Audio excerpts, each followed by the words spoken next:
I was in bands all my life. I wasn't really much of a musician. Played drums when I was little. I used to play hammered dulcimer, and then I played piano.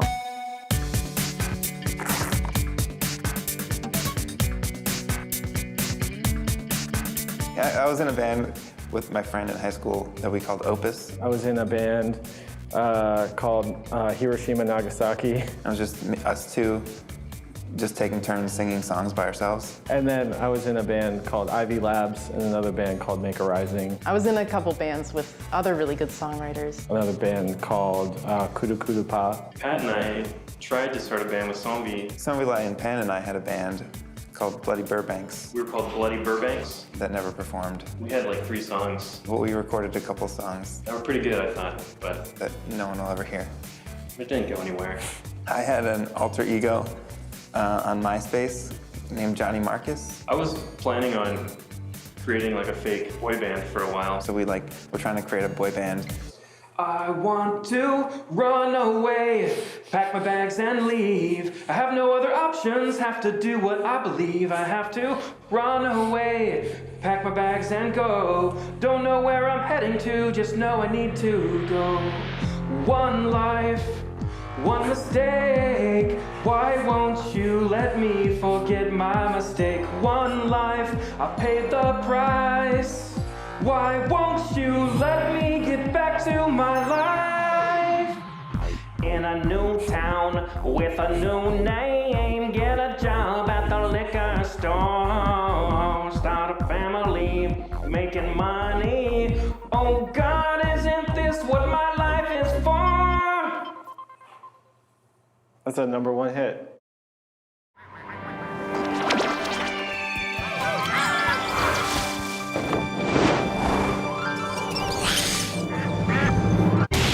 I sang that at the initial pitch, like skateboarded over to Frederator and was like, hey, put up my stuff, and I was like, adventure time, come on, grab your friends. We'll go to very distant lands. Jake the dog and Ben the human. The fun will never end. It's adventure time. So like, you know, a boardroom table of the executives at Frederator at the time. I was like, ha. That first song on the pilot, so my friend recorded the guitar for it. And right before he started playing the guitar for it when he was recording, he farted really loud in his chair. So it was like...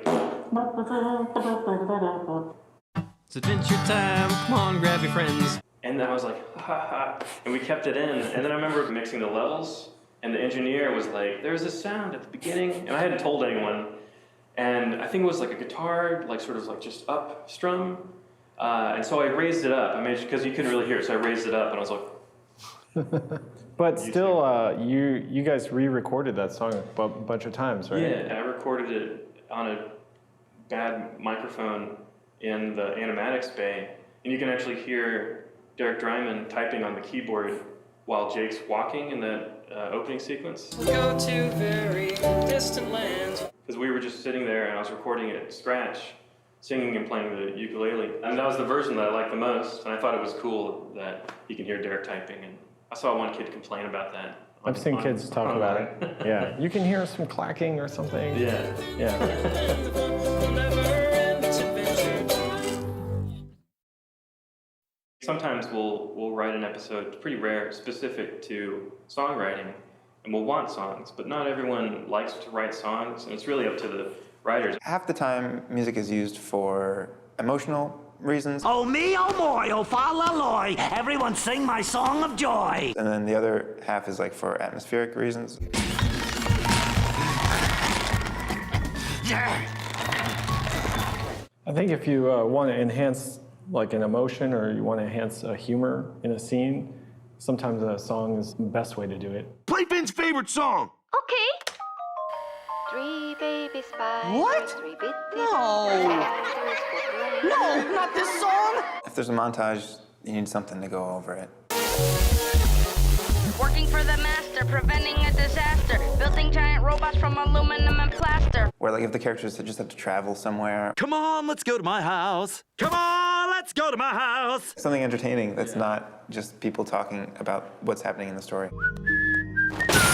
Clean, clean, clean, clean. And then sometimes there's songs that are just for comedic effect. These lumps, I know you wanna slump up on these lumps. I try and touch on something real, but at the same time, I'm just like slapping it in the face. Memories drift in and out of my mind, and the little people get left behind. So whatever.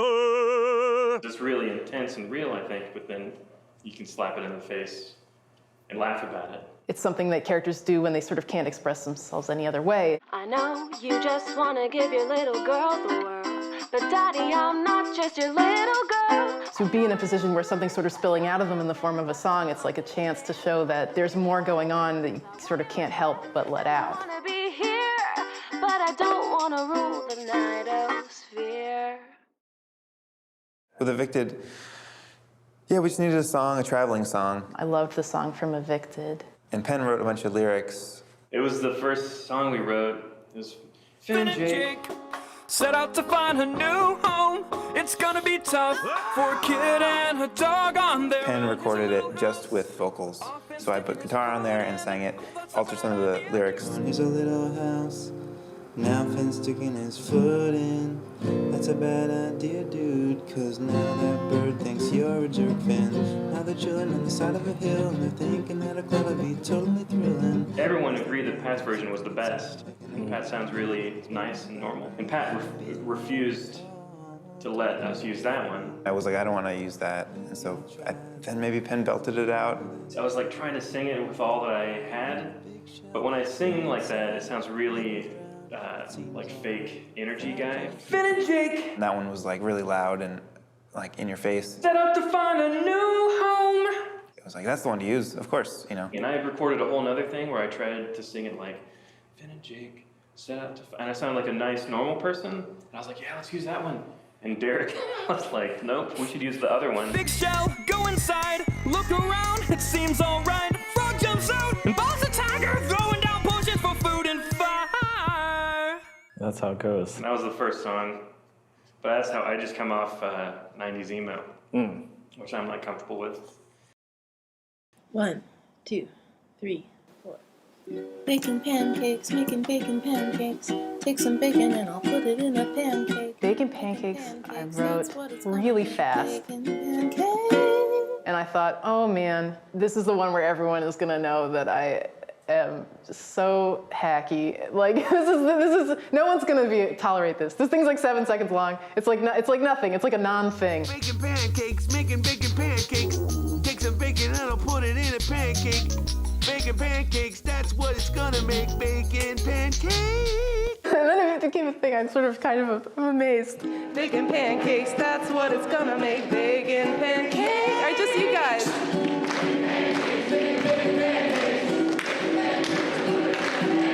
I'm amazed. I was really worried. I thought that would be the one where it's like, oh, you're a parody of yourself. The best feedback I got on a song was Daddy's Little Monster, and that was that political rap. We're gonna freestyle a political rap to get these guys to rise out of their systemized demon apathy. Okay. Yeah! So he was like saying all these random political phrases. Yo, demon apathy! Yo, zappity! Get ready! Government! Where you went? Of all the songs I wrote, that was the one that maybe the only one anyone cared about. Geodesic domes! Science! You heard? Yeah! Feedback for everything is half the internet going, we like it, and half the internet going, this is the worst thing I've ever seen in my entire life. And you just go, I'll feel terrible and lose sleep over good feedback or bad feedback. Like, I'm just not good at getting feedback. It means everything and nothing at the same time. Because part of it, you're like, oh, yeah. And then the other part, you're like, oh, what? And then you're like, make it better? now I don't know what to believe. People like it. Right. Oh, well, you can't. It's because there's infinity people. Yeah. I want to show you something special. Let me show you something special.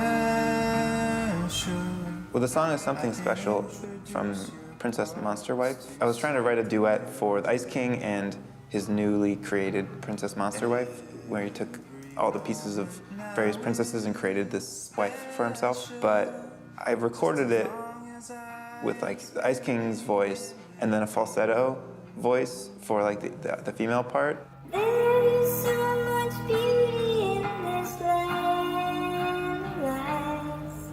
I think they just thought it was funny that it was like this falsetto, and so they instead had like the Ice King pull out a tape recorder and play his own voice in falsetto, because it feels crazier for the Ice King to be like, I already created this whole song, we don't have to sing it together, I can do it. Also, my cat, Arthur, was like meowing during the recording, and so they put a cat in there, like just popping his head in, meow, meow. Something special will remind us when we found something special. Ice King is fun to write for in any context. He's always fun to write for. So writing him singing a song is fun. I always loved writing for Marceline. I think early on, I felt like she was sort of above everything and so much cooler than everyone. And I thought, well, nobody is like that if they're not putting it on. And so it's like, well, why is she putting it on? Daddy, why did you eat my fries? I bought them, and they were mine. The Fry song, it's about a single event in that her father, while she wasn't paying attention, ate some of her French fries, and she was upset about that. But I think that was just a very surface issue that triggered a lot of more complicated feelings about the fact that does he even really respect her? My question when it was written was like, is that true? Like, is that a true story, and is that like canon? Because if it is, then we need to figure out that backstory. It's like a pillar now. Yeah, it's a pillar. To the relationship between Marceline and her father. I worked on it with Penn. He wrote half the lyrics to that song, so it was a real collaboration. People like that song, but I remember like Rebecca's real version. I had an earlier version of it that was had less jokes. I just remember being like, punch this up. Gotta make this funny. I really wanted it to be this sort of big blowout musical, and Penn really pushed that if there was going to be this song in it, that it would be a really personal, laid-back interaction between Marceline and Finn. And probably Rebecca was like, oh, and then Penn made it funnier. He added something, and I like it a lot now.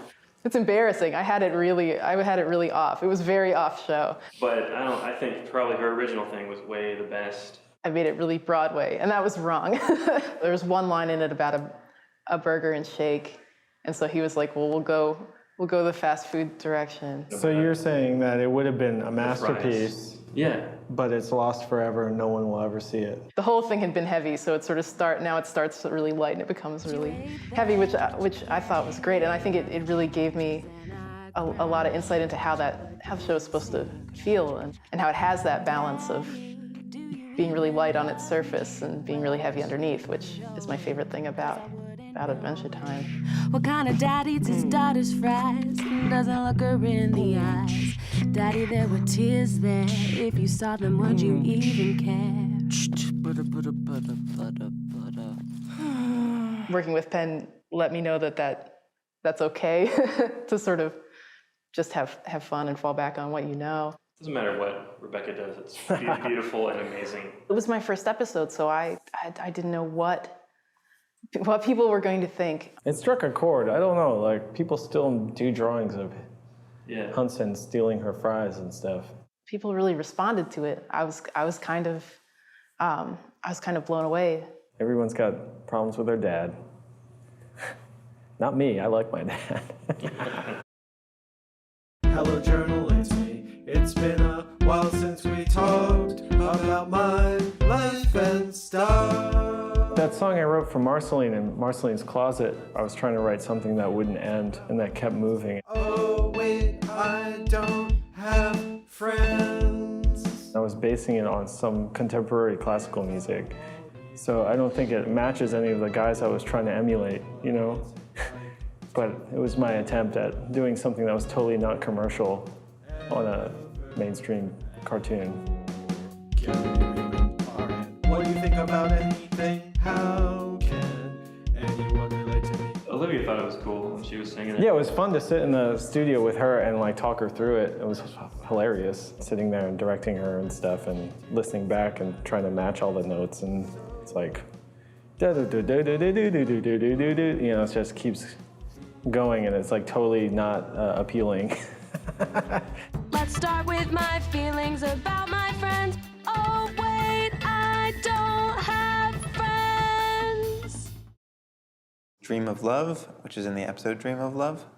Tree Trunks and her new boyfriend, the pig, are kissing too much, and everyone is grossed out by it, and so Finn and Jake separate them and like, no more, you're ruining everything for everybody. Dream of love, dream of love,